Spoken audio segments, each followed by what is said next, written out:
All right. And we are live. Welcome to paraglidingtalk.com. I'm your host, Robert Michaels. Glad you're here. We have a great show lined up tonight. We got Susan Ray with us from Aurora PPG. Super stoked about that. We're going to have a great time talking about all things flying, mostly paramotoring tonight. I am going to try to throw some curveballs and talk about free flying. She doesn't know what we're going to talk about tonight at all. We haven't discussed any of the questions that are going to come up. She's literally going to walk the tightrope tonight. So we're super stoked to have Susan with us. Glad you're here. If you're just chiming in, there's a bunch of people logging in. Welcome. Glad that you're here. If you're new to the show, make sure you hit the subscribe button and click the bell so that you get the alert that we're going live, so that you don't want to miss a single episode, because there's always something you can learn. And there's always something you can take away from the show. Even me, the host of Paraglidingtalk.com, I learn something every single episode, something that I add to my flying, whether it's free flying or paramotoring. But I'm super stoked. I want to mention a couple sponsors. One of those is Harley Milne. Harley Milne has a school down in Southern California. His website is dreamlifterparamotors.com if you want to get some training. Now, this is not just any training, but this training is for the elite. These are the guys that are going to be cross-country flying, maybe big, long adventure flights, or you're trying to maybe crack a world record. He's done it, and he's done many of these wild adventures. He will give you all the tips because he's been there, done that. So if you want to get signed up, go check out his website, dreamlifterparamotors.com. Also want to mention Andrew Fuller's website, which is paraglider-inspection.myshopify.com. That's where you're going to get repairs done quickly, efficiently, and maybe you need to get checkups. He does line inspections, changeouts, annual inspections, repacks, and SIVs now, or he'd started with SIVs.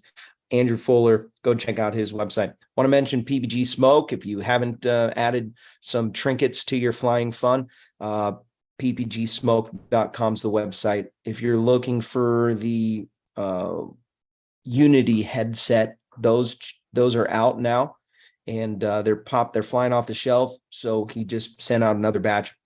I think he said something like 150 went out in one day. The other day, he's posting stuff on his Instagram, all kinds of stuff flying off the shelves there. Go check out his website, ppgsmoke.com. Also want to mention paramotorprops.com. Absolutely amazing deals, and just a great group of people to support. They also run one at paragliding. So check out paramotorprops.com if you accidentally break a prop and you need to replace one quickly. I blew mine up when I was in the desert, literally while I was crying and on my phone watching my friends fly. I'm texting and sending an email, and by the time I had gotten the truck to leave, they had already shipped my prop. It was pretty amazing. So, and I mean, it left their facility. I got it like 3 days later. It was awesome. And I didn't even pay for some crazy expedited shipping or anything like that. Susan, thank you so much for taking the time to come on the show. You came highly recommended by Max Marion, who is a sponsor of the show as well. We'll talk about his sponsorship in a little bit. You're the president of the AuroraPPG.org. If you're interested, this is a 501c3, by the way, so it's tax deductible if you're that baller and you have that business and you've got to find some place to stash money. I just can't process that because I'm like, I need money all the time. So anyways, they have a great organization. You can go check out their website at aurorappg.org. And I found out before the show that she actually took care of the .com as well. So aurorappg.com as well. Yeah, pretty amazing. So, Susan, for those that don't know who you are, give us a little introduction. How long you've been in the sport? How did you get into the sport of flying butt fans? So I've been flying for over 2 years, been actively working towards that for over 3 years. I spent a long time getting into the kiting aspect, spent a good 8 months kiting before I even had my first tandem to know that, yes, I could actually manage handing, going in and adding in the motor, and that my fear of heights and different issues with motion sickness and stuff, like everyone says it's not going to be an issue, but until you actually experience it yourself, you don't believe everybody. So like people will say over and over, you will not have a fear of heights with paramotors. You won't get sick with paramotors. It's different. And you want to believe them, but until you experience it, it's hard to believe them. So I spent 8 months or so just working on kiting skills, got my first tandem. I was chasing getting that tandem because during COVID, it was actually hard for me to line up the stars to be able to get tandems. I was trying to get a free flight tandem in at one point, and the people I was going to do that with, they got stuck in Italy, couldn't make it back to the US. So every plan kept getting derailed. Finally got a tandem. Who is going to take you on a free flight? So in North Carolina, we have an amazing little vacation spot just off the Blue Ridge Parkway. That has, it's kind of turned into a wedding venue now, and they have some little cabins on it, but it's a free flight LZ, and these European couple that was owning it and running it did tandems. And nice. So I'm just like, it doesn't have to be a paramotor tandem. If I can just get a paragliding tandem that will answer my questions. There was no paramotor tandems to be had within a few states at the time. So I ended up getting a tandem down in Florida at Thanksgiving. So it was like Thanksgiving of 2020 is when I finally got a tandem. And I actually went up with Judson, which had not been my plan at all. But AJ ended up getting married that weekend. So I'm like, I can't have AJ do my tandem because he's busy with having a fly-in camping wedding. That was crazy. So, and my whole plan with my tandem was, okay, I'm going to get this tandem. And then me and this other lady were just like, we're going to plan to train like the following Thanksgiving.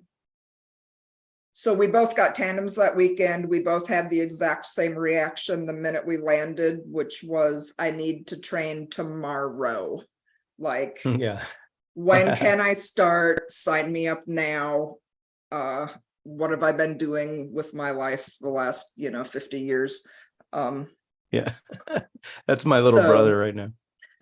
So that's a little bit of how I got into it. My husband had already been flying, and he had, this was like his 1-year anniversary at Thanksgiving of 2020. So yeah, he trained in 2019.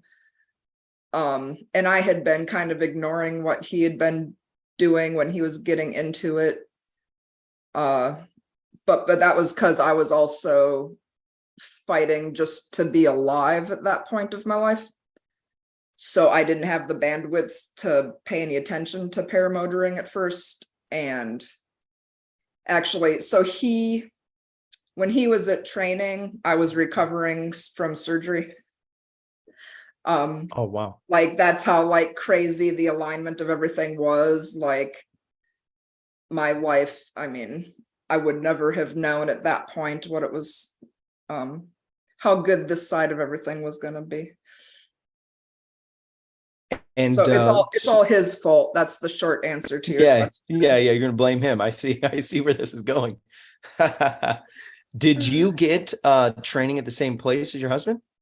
I did not. Where did he get his training? Where did you get yours? So he trained at Aviator, and then I trained with One Up Adventures, but it was a mash-up One Up Adventures. And then when Justin Fox was still with Fly My PPG, it was a One Up Adventures Fly My PPG combo class. But then at the same time, everybody was at Wauchula those 2 weekends, whether it was Ripa or Wolf. There was like, everybody was in and out of the airport those 2 weekends. It was like a week and a half long fly-in. But like Scott Baxter and Steve Reed were down there, and it was talk about a student to instructor ratio. We had 4 students, and then if you throw, gorilla in the mix and everything else, we had 4 students and then probably 10 instructors there if you counted everybody's input and advice. And that sounds literally like the best fly-in ever, by the way. I so would go to that fly-in if we could recreate that. it almost would be. I loved the number of students. That was perfect.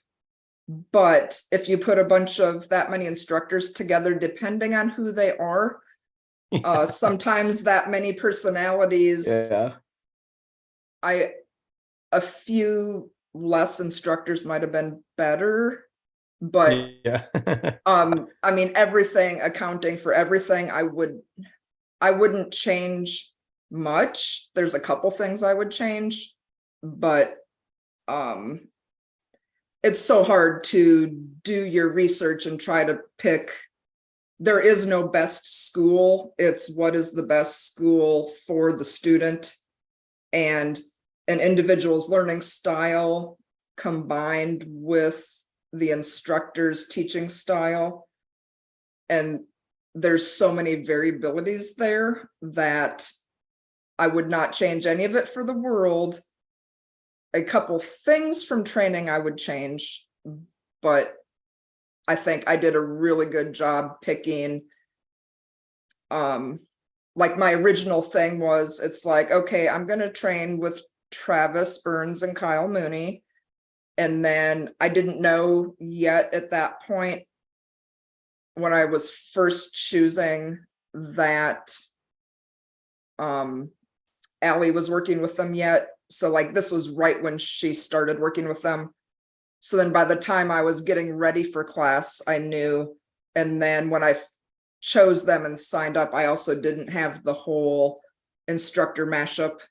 I didn't know exactly, how many people I was getting myself involved with. I just knew for sure that I wanted to train with Travis and Kyle. So Kyle Mooney is from the same little small town that my father's from.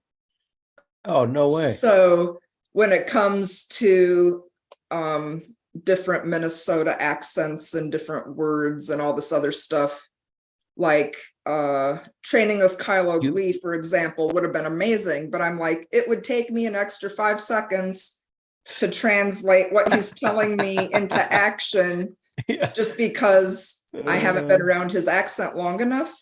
So I'm like, with Kyle Mooney, I'm just like,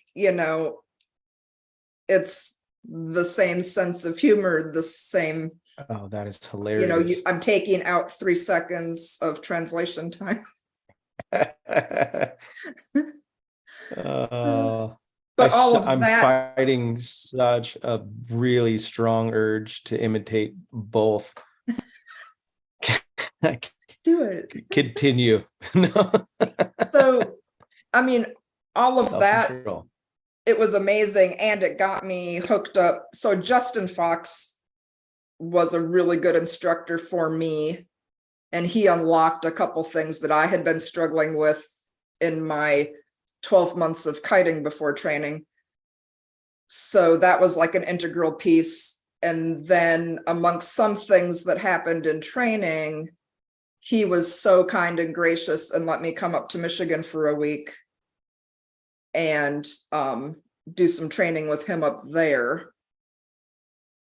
So that was just perfect, which, So go ahead, sorry. 12 months of kiting, talk about that. I mean, are we talking like you were kiting once a month and you did it 12 times? We're talking about putting the AirPods in, going to the park in the middle of the day at lunch and listening to a podcast and kiting for an hour every single day that I could. Wow. And for a year. And doing all the gym workouts, doing all my lunges, I was getting myself ready for aviator training, which is not what One Up puts you through, right?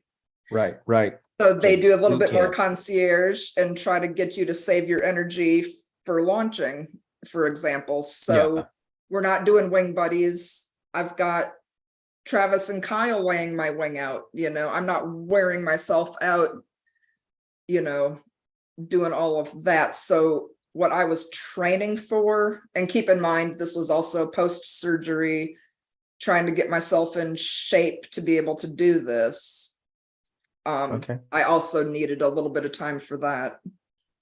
I love it. I think it's awesome if people would kite more. One of the big things that I think was missing from, I would argue the OG group, the original guys were probably more just, I want to get in the air. I don't care how, I'm just going to send it and get in the air. But the new generation, I feel like there's been a focus on ground handling, and I don't know exactly who or what. Maybe it had something to do with Gav McClure's podcast, the Cloud-Based Mayhem, or what, but there seems to be like this new appreciation for ground handling. You watch people like Getty G and his ground handling skills back in the day, or even Max Martini and his skill set. It inspired that. Sean runs Calamity Kite Clinic. We have literally a whole group of people now just ground handling. So when you hear someone say, yeah, I ground handled for a year, I think that's awesome. If for me, I was heading down a very dangerous path of teaching, and so I put in a bunch of hours ground handling because I thought, well, if those people are right and I'm going to die, I'm going to ground handle first, so at least I looked like I knew what I was doing before I died. But so that, talk a little bit about your transition from now having 12 months of ground handling, and now they're saying, okay, now it's time for your first flight. How did that translate? Would you say it was like seamless and now I'm good to go? Talk a little bit about that. For me, it was more about at training, when you've got the fire hose of information coming at you, and you can only remember so much at a time, and everything is building on everything. I knew between anxiety and everything else at training that I needed to know as much as I could going in. And I may or may not be slightly OCD with like how I pack my wing and things like that. So Nice. to be Might able be a free flight girl. To not be throwing, it's like, oh, here's the swing, here's how you pack it up. Okay, that lesson's over. And then 5 minutes later, now I'm out there obsessing over how to pack this wing up exactly the way I was just shown. I mean, part of why I did what I did is just my neuroticism, That's and important in aviation. Knowing, so I do not come from a motorsports background. So I don't have a fear of gas-powered engines. I wasn't a complete city kid between suburbs and then all of my relatives with farms and everything else. It's like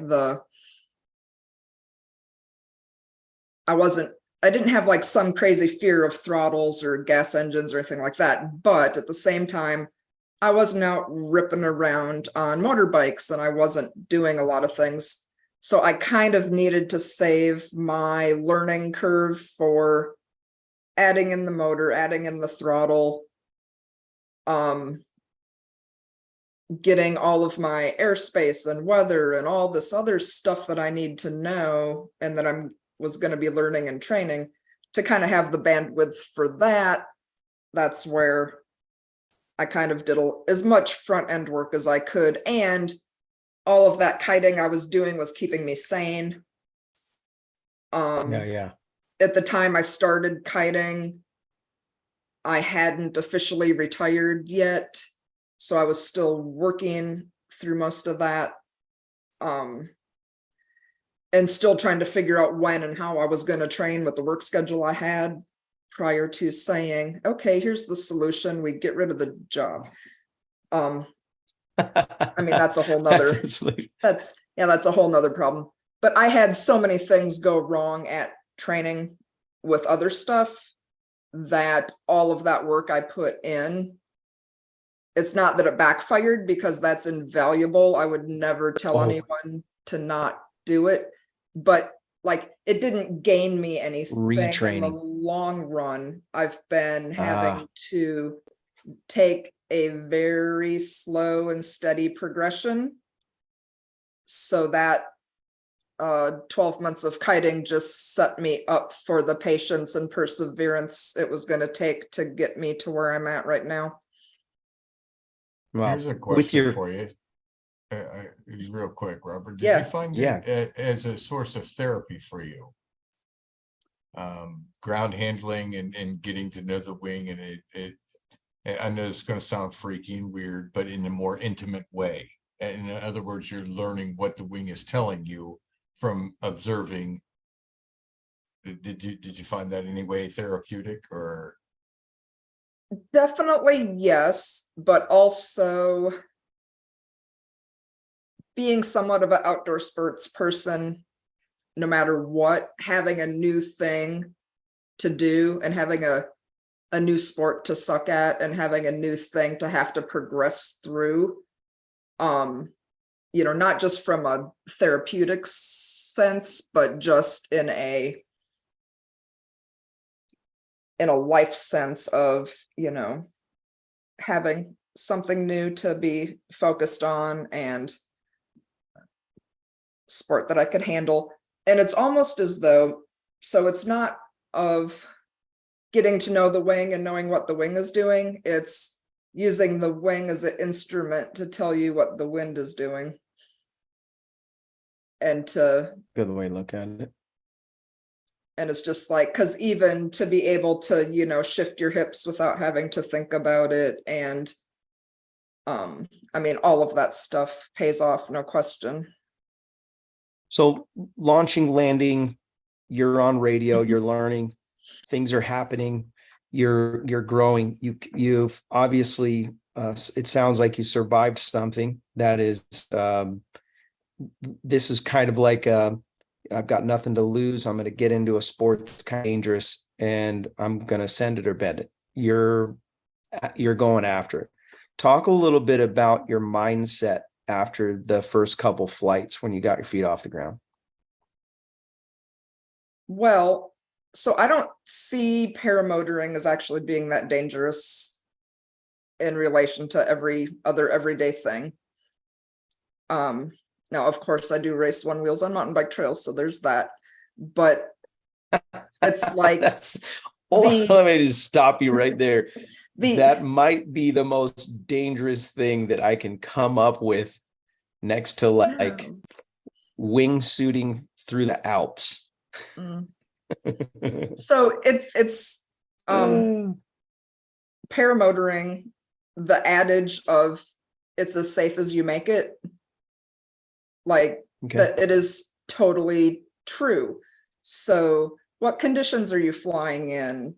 What is your pre-flight and post-flight like? How good are you taking care of your equipment? How good are you taking care of the pilot? I have a lot of confidence in my equipment. And hopefully when it gets back from being repaired, I'll still have confidence in my own equipment. That was one of my questions. What happened to your wing? So we have to back up to your previous question with. Okay, yeah, I want to know the mindset. Yeah. After the first couple flights. So I trained right at the beginning. So it's early 2021. At this point, my teenager that I have left in the house, of our 4 kids, we only had 1 left. Her school had gone 100% virtual with COVID. They were still 100% virtual. They stayed 100% virtual for about 18 months. And so my daughter and her best friend at the time, the 2 of them we were kind of doing our house one day, the other kid's house another day, and very much, each kid in and out of our houses. So the other kid was kind of, I had spent a number of years with this kid, and then with COVID, having him constantly in and out of my house every day and every weekend was just normal. Well, on day 3 of training, this person went and tried to kill themselves, which, like, worst thing ever, right? And she was so super close to succeeding.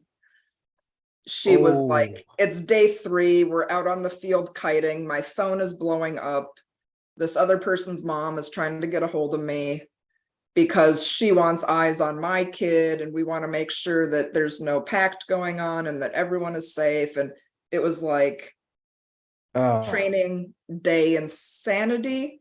And so this is day 3, and I've got all that going on. I'm not with my child. My child's back in North Carolina. So I'm immediately calling my husband, having to make all these arrangements. So now anxiety with training, I'm already not sleeping well. Now you throw all that stuff in there going on at home. Now I have gone, like, it was just a bad recipe. So I grounded myself on first flight day. Oh, no. What I knew was going to be first flights day, I Yep. grounded myself because I knew number 1 on the checklist, how's the pilot, right? Yep. Pilot is not good. Pilot should not be flying. I did not trust myself to be making decisions in the air. Not a good scenario. So that was how first flights day went, was with me watching all my training buddies butt bounce and do all the wrong things and go through their whole progression that day. So then the next day I decided I did actually want to fly, that I came down there, I was not going to give up and go home. Hindsight, I should have rescheduled and said, this is not good, I need to, but my brain was thinking money, right? Oh. It's like, I don't want to waste money, good money that I spent on training, and say I have to call it off. So I went and got my first flight in, which was great. Awesome morning flight. And then got another flight that afternoon, which didn't go quite as well. So I see. So Duck Spit may have asked, what's my call sign and how did I get it? On flight number 2, at the end of my flight, going away from the airport in order to do a pattern and get turned around and come back into land, I had an engine out. Oh, no. 2. I was in no position. I mean, you always be ready for that, right? But like, I personally it didn't go as it should have. So I ended up, I mean, this is a whole nother tangent, but at the end of flight 2, I basically ended up in an orange grove. So Oh, no. my my call sign is Tropicana. And That is awesome. I hesitate Awesome. That to, is the a best. lot of times call I'll sign. hesitate to talk about it Yep.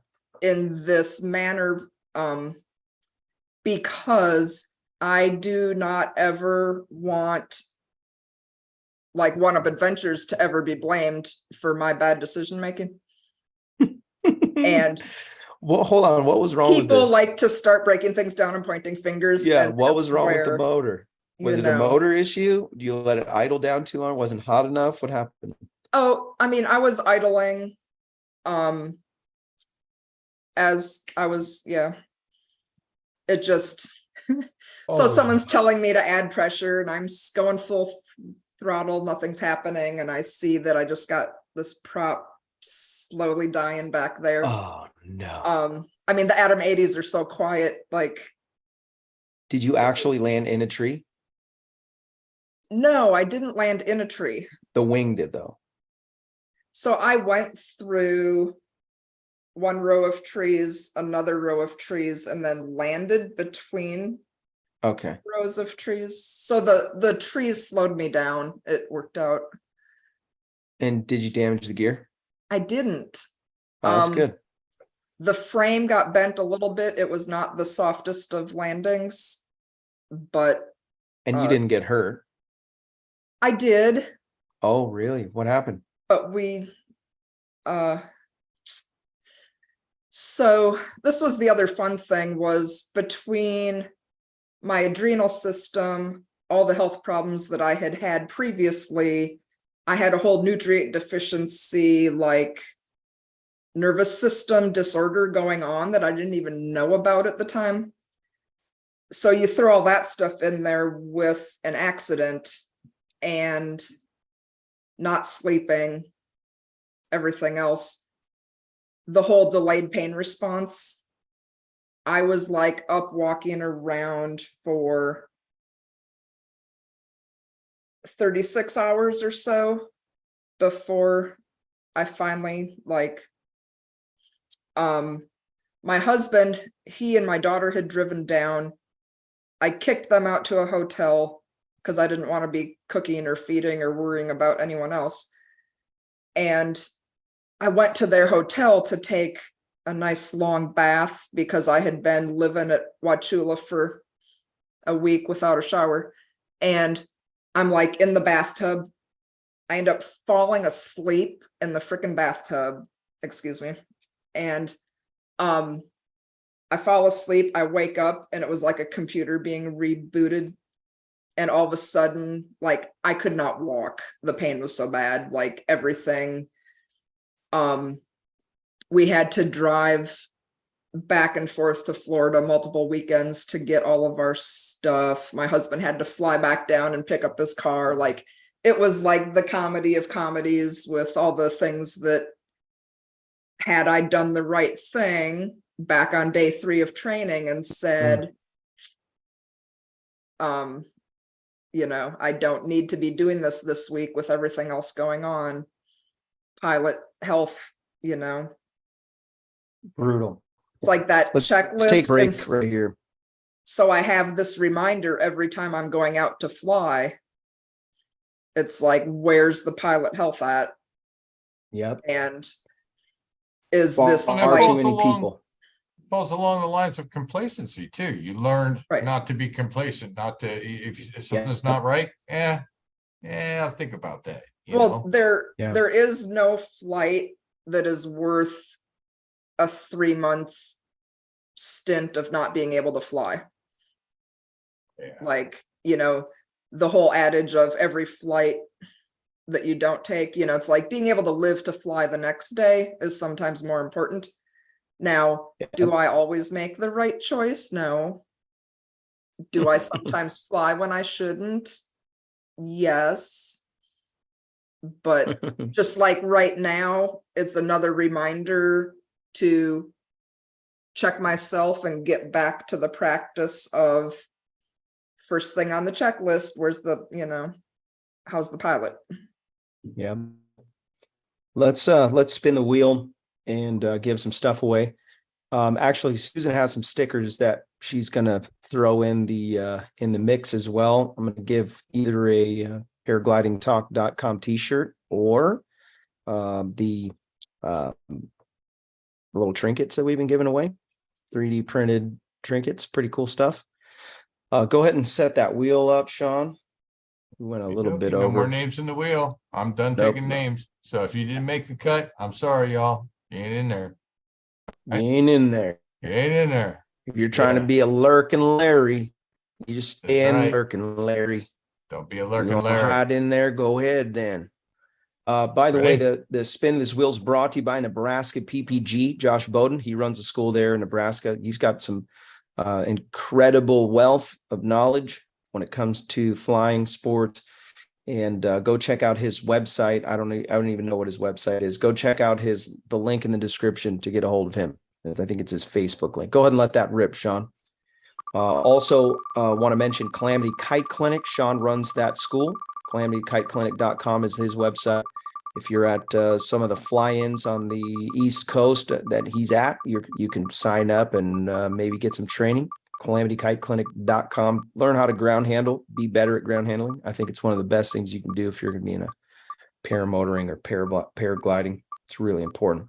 Also want to mention Lone Star Paramotor. If you're in the Lone Star state of Texas, you can reach out to Ron Turan and his team for world-class training.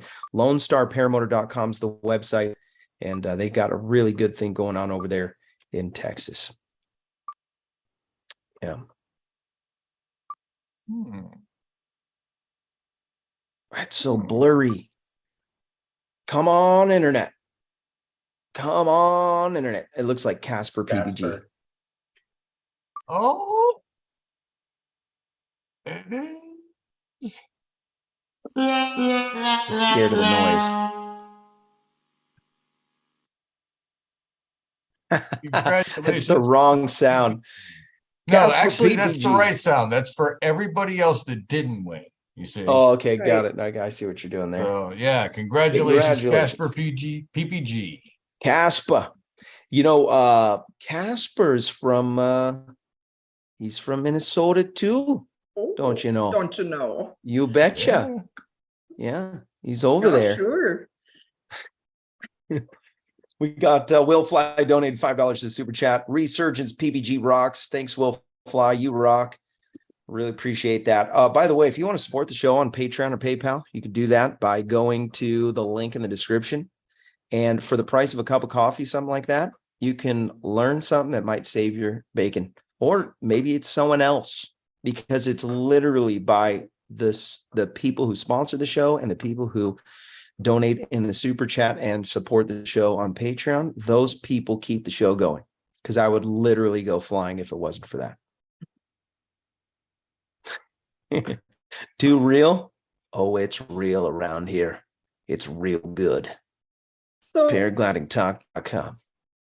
Yeah. last week, I think you said that there was too much paramotor talk going on the show and you needed more paragliding talk. And yet here we are. Yeah. Here we are. No such thing as too much paramotor talk, in my opinion. That's right. I'm a deep appreciator of free flying. It's in my blood. Love it. I came into the sport with a desire to paramotor. And my instructor, Phil Russman, said, there's no wrong answer, Robert. But it's like having a boat with a motor or a sailboat. He's like, there's no wrong answer. It's fine. And he goes, but I think you're a free flight guy. If I'm a good judge of character, I think you're a free flight guy. And I was like, yeah, right. Get out of here. Okay. Just I got to get a motor. I don't know how I'm going to do it. I got to make this happen. Yeah. So here we are. When I launch from the beach and I fly up to the ridge where the free flight guys have parked their cars at the bottom base and hiked up for 45 minutes sweating to get up there to free flight, I usually buzz them by. It's just nice. Go to idle. Just scream, put a motor on it, and then fly back, and then fly for a couple more hours all day. So, I love hiking, and I could tell you, so like, I would say paragliding would totally be my jam, and I would love to hike and fly, but not gonna be a See, paraglider where I live. I was gonna say, if I'm taking your pulse right, I'm thinking you're a free flight. Yeah, you're a free flight person for sure. I totally Just saying. feel you, Susan, because I ain't got no mountains out where I live. And the only way to get up there is a tow. And even then it's flat land. And it's like, you know, so having a motor does help out a lot. Yeah. But Let's talk a little bit about close calls. Obviously, you talked about crashing in having a motor out crashing in the bushes. we're gonna I've use done that that 1,000 word, times, huh? by the way. Yeah. I would say that's crash because no, I wouldn't say that's crash. Okay. It was a hard You- landing. You landed, well, it was Uncontrolled. a hard landing, but you were safe. You were okay. You know, What'd you say, and- Scott? Uncontrolled landing, right? Or uncontrolled Unexpected. descent. Yeah. It was a controlled Unexpected landing. descent. It was when I realized the situation and realized a few other things that were going on that we're going to leave out. I had a choice to make. I decided to go pilot and command, and there was a really good cow pasture that was glide slope from me. The piece of the equation I was missing, because I was trying to keep my eyes on the horizon, was a set of power lines. Oh, So this is Oh, why I gosh. ended up in the orange grove, is because when I looked down and saw the power lines after being alerted to them, I said 3 things we can't say on the show, and then I pulled a hard 90, which is why I ended up in the orange grove.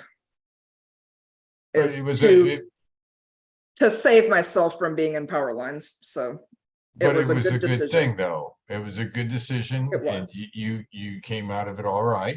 You know, Handled it. I've had the same kind of issue and incident with corn when I ran out of gas. My first time running out of gas, I landed through the first 2 rows of corn with my motor. Yeah, I took where's out about corn? a can need a of little corn more total. ethanol. Yeah. You Got know, about a can of corn but and on I that felt one. bad about it, but I had a skydiving instructor that was at the flight field that I was flying from. And I said, well, I got it on camera. He's like, oh, you got that on camera? I was like, yeah. You know, so I showed him on my phone and he was like, dude, I couldn't have landed like that. And I skydived. I mean, that was a split-second decision you made, and it was a good decision. You're okay, your gear's okay, everything's okay except for a can of corn. Forget about that corn, you know? Yeah. So yeah, I say kudos because that was a good decision. You didn't end up, you know, getting into the wires or anything like that. No. And you didn't end up landing right directly into a tree or a bush or anything. You were able to control yourself, bring yourself down, and get things under control. That's awesome. That's a one perspective. So fast forward, now you've Yes. got a handful of flights. Surely there's more shenanigans that we can learn from. That's the main point of this show. Every single one of us has been publicly shamed on the show at some point. If we didn't publicly shame ourselves with our own videos on YouTube. Oh yeah. But talk a little bit about some of the other flying things. I A guess time you're out of control. You don't have to dig deep for this. It's right on the surface. I know. a big part of my progression has been this slow and steady thing, and trying to do things by the book and trying so hard to follow all the rules, which actually has been to my detriment at times, like reading the ozone manual and trying to really follow the manual, only to realize that what they're saying about my trims on the Mojo, I need to get over and ignore that piece. So yeah, here's the fun thing is, so straight out of training, even before I'm out of training, I have really only had 6 flights with an actual instructor on the radio. So another thing I would not advise anyone to do, stay under instruction at least till you get past that 25th flight, if not longer.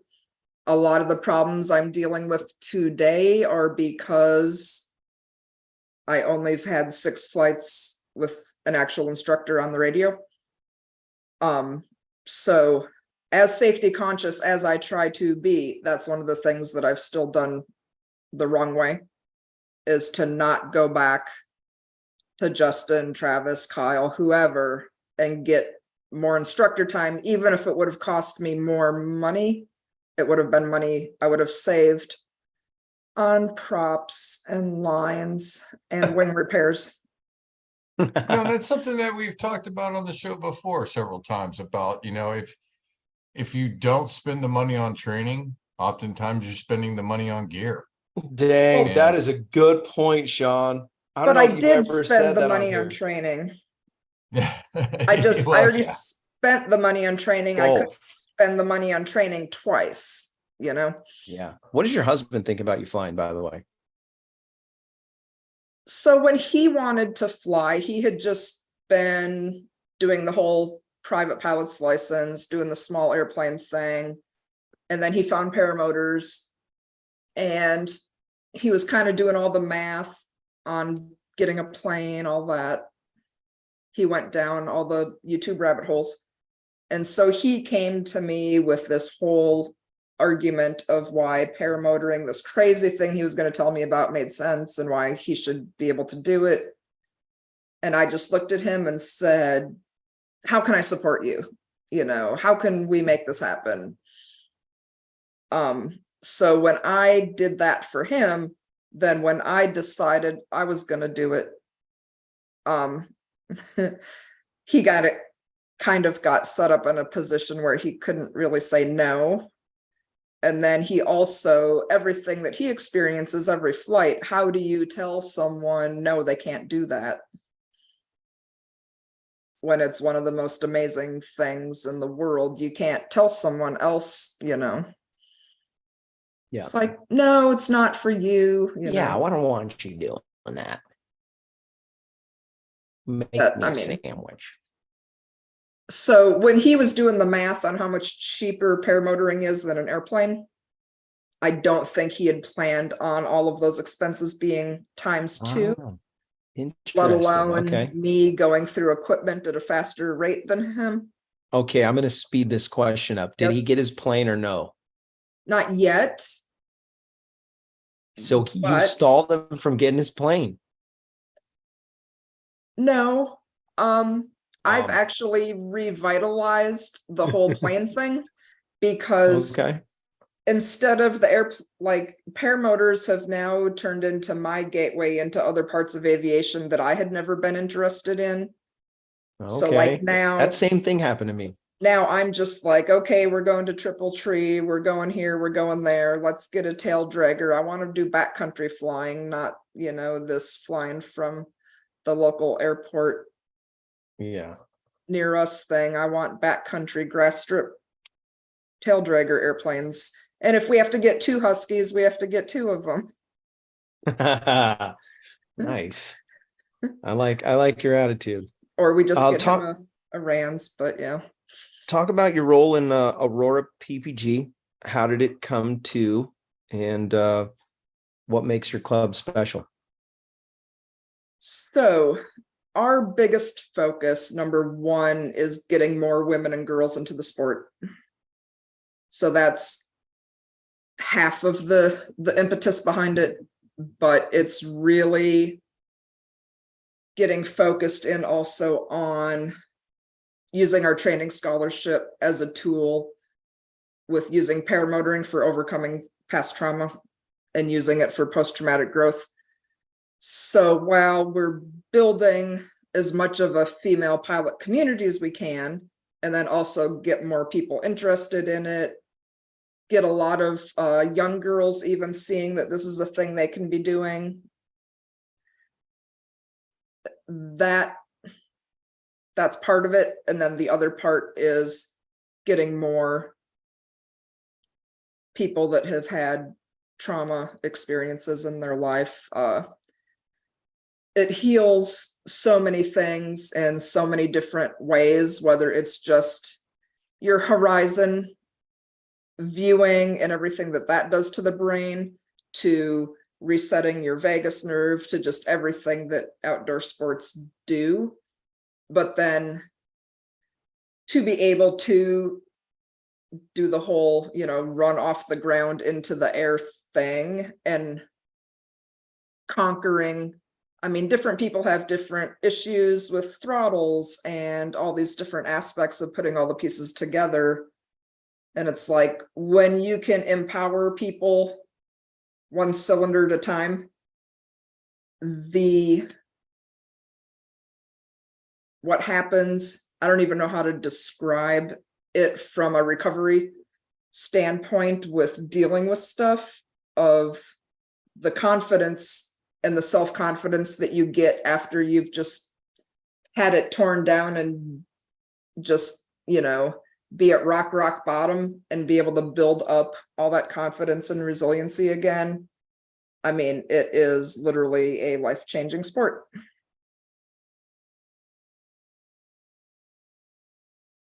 You guys can see what I'm sharing, I hope. Yes. Got the spinning wheel of death. No internet. Okay, Yeah, there we go. Don't, Hey, be careful, Robert. Don't there we crash it. Don't crash it. Yeah, I shouldn't. I probably shouldn't push that. Yeah, no, we need to go back to the fly-in page. Okay, Fly-in The- page. Let me do it. I'll do it. Let's see. Yeah, you do it. Page. My internet can't handle this. The 2023 fly-in page.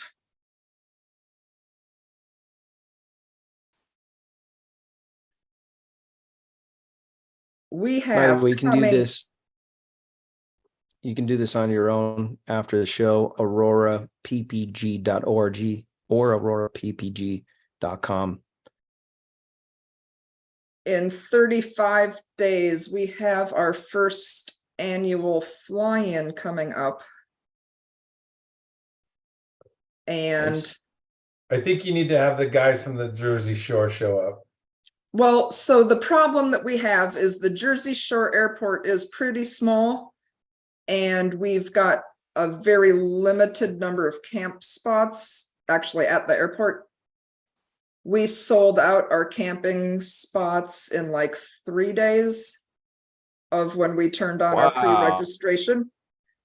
So the That's reason awesome. I wanted you to bring this up is, if anybody out there is planning on coming to the fly-in, don't just show up at the airport and expect that we're going to be able to squeeze you in.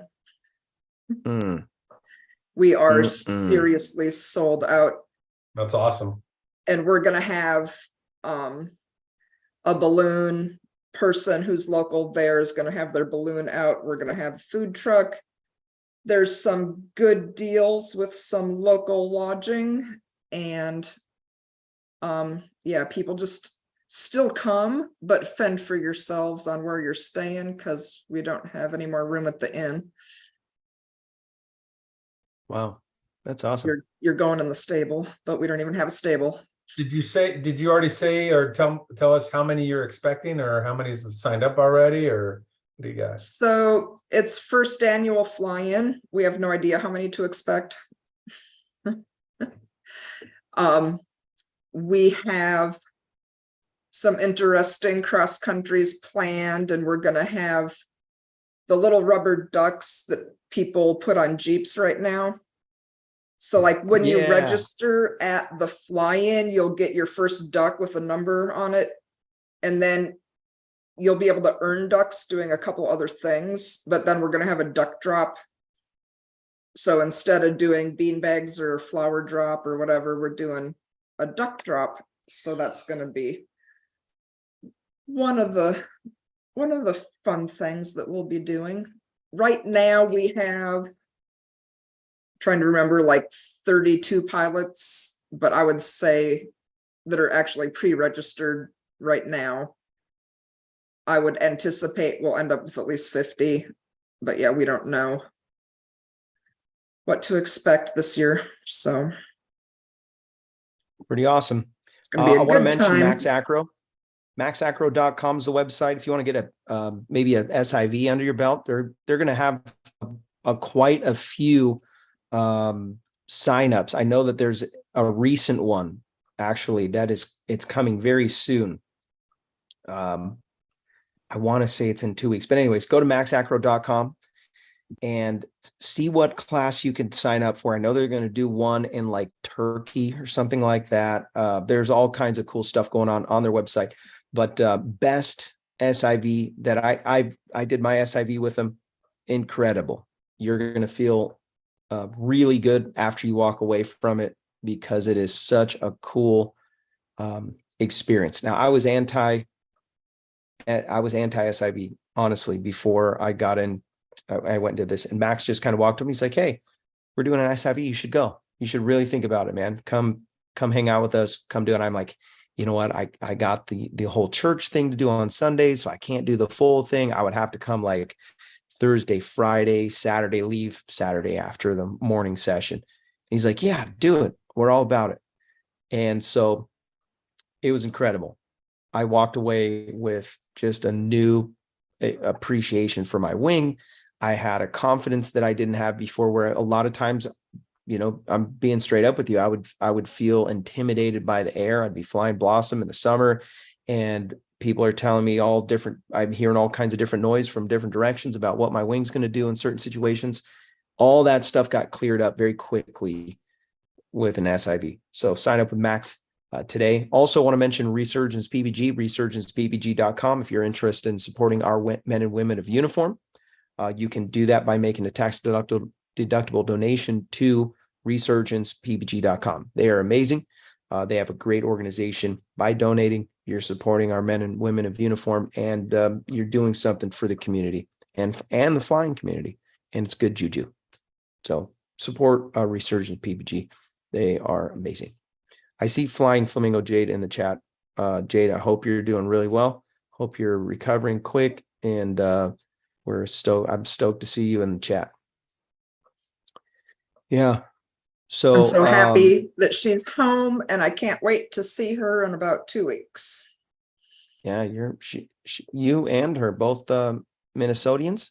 Isn't she from Minnesota? She's from Wisconsin. Wisconsin. Yeah.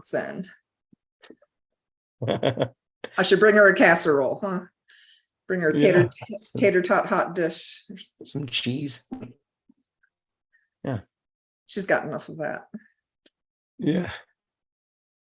Yeah. So actually, Eric took my mom up for the first time. So now my mom's all addicted. And now he's taken her up again. Yep. Yeah, I think she just did another one. Is she planning on going again? I didn't know about that.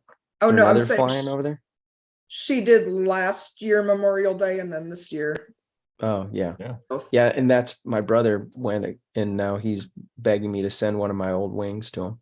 I gotta send that soon before he loses his mind. Tries to buy some off of eBay. Yeah. Welcome, Jim Furman. You snuck right in on us. I know. I just kind of slide right in there. That was pretty slick. I like it. Skills. Well, I really appreciate you, Susan. Thank you for taking the time to come on our show. And I was super stoked to hear that you watched the show and you name dropped all of my favorite people in the middle of the show. So you won me over. So I want to encourage you, support AuroraPPG.org. Go there, go scan through the website, take some time to just look at it. I'm super stoked what you guys are doing over there. That 501c3 is going to do great things for people. And I mean, I know it's been a life changer just for my mom. It's what flying does and what flying brings to people. I feel like it's almost a spiritual level. I was so really appreciate on the phone for about an hour today with our number one waitlist person, trying to get her off the waitlist and into training. And part of that is really going to be thanks to the Bad Apples flyers and the amount of money that they donated our way back at Bad Apples. But to be talking to this person on the phone today, knowing that she's going to be getting a tandem soon, and then hopefully getting her scheduled into training soon, it's like, even if that's just one life that we end up getting changed, everything with 2 years of getting the organization up and running will have been worth it. Yeah. Super stoked. Well, thank you again so much. Thank you guys for being a part of the show. Everybody in the chat, we're going to go to the after show. You're welcome to join us. We'll hang out for a little bit. Lots of people watching still. Maybe you didn't get enough. You want some more? The after show's the place where you're going to get more. Yep. So appreciate you guys. Support the show on Patreon and PayPal. Appreciate everybody that's done that over the history of the show. Thank you for keeping the show going. If you want sponsorship, you're thinking about maybe putting your name out there, you can also do that. Send me a message. Also, Casper, if you'll send me your information about your prize, if you'll go to paraglidingtalk.com/contact, and then just in the form, tell me if you want a t-shirt, you want, or a, trinkets and stickers, whatever you want, let me know. And then, I'll get Susan's information so you can send out some stickers too. You guys are awesome. Thank you. We'll see you on the next